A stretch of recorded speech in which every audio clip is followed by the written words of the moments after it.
Alors, Amandine Caillol, Émilie Gaillard et moi-même, nous remercions vraiment les responsables de la chaire de la paix pour leur soutien, notamment Antonio Opeza, de même que Christian Bic pour la Commission nationale française de l'UNESCO, parce que c'est vraiment un honneur que d'être rattaché à l'UNESCO. Voilà. Donc, nous remercions aussi Dominique Hureau, parce qu'il il nous a fait une page Internet extraordinaire. Il a rajouté au fur et à mesure beaucoup de choses. Il a été extrêmement patient, donc merci infiniment. Ainsi que Laura Duarte pour la gestion de l'organisation. Alors, nous remercions aussi d'ores et déjà l'ensemble des intervenants qui nous font l'honneur d'avoir préparé une contribution, qui vont présenter lors de cette journée de colloque. Et voilà, on sait ce que ça représente en temps de timing, alors que nous sommes dans un semestre universitaire très chargé. Donc, merci encore. Alors, une publication de différentes contributions est programmée aux éditions Peter Lang. Et nous remercions cet éditeur de nous faire confiance, surtout qu'il va y avoir 2 autres ouvrages sur le transhumanisme. Donc, nous allons progressivement faire une belle collection. Il est aussi important de mentionner que les différentes séances de cette journée, il y en a 4, continueront d'être accessibles sur YouTube.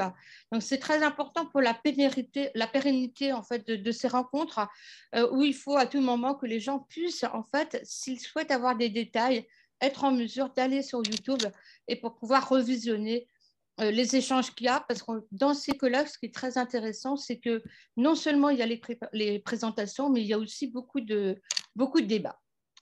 Donc, les liens seront intégrés sur le site internet de ce colloque pour un meilleur accès, pour qu'il soit facilité.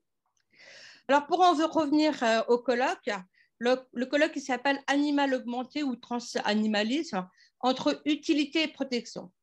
C'est intéressant parce que nous avons voulu marquer à chaque colloque que nous organisons une réflexion pluridisciplinaire. On ne peut plus maintenant se passer des échanges entre différentes disciplines pour pouvoir mieux appréhender la réflexion sur une thématique. Et donc, en fait, cette réflexion pluridisciplinaire, elle se fait au nom de plein de disciplines, dans une dimension éthique, dans une dimension juridique.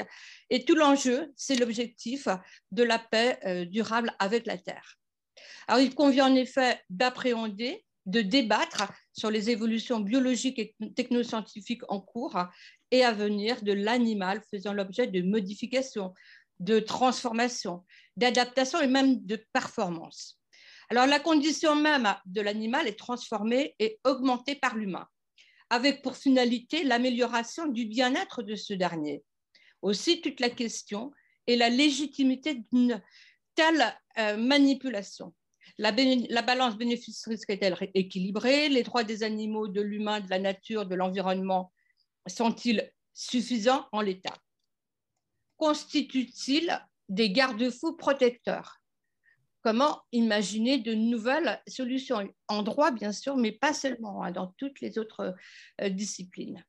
Aussi, l'animal peut-il être considéré comme un être de nature disposant d'un droit universel de protection ou autre chose? Donc, vraiment, on est vraiment dans une démarche prospective de réflexion sur le droit avec les autres matières.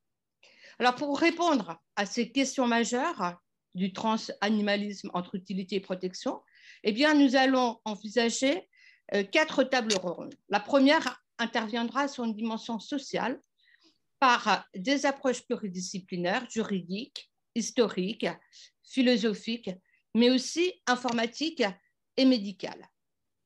La seconde table ronde permettra de mieux comprendre les différents procédés mis en place au fin d'une finalité spécifique à appréhender. Par exemple, on pourra voir les scientifiques, les vétérinaires, les neurochirurgiens, mais aussi les juristes, réfléchir sur ces opérations opérées sur les animaux et tous les enjeux qui y sont rattachés.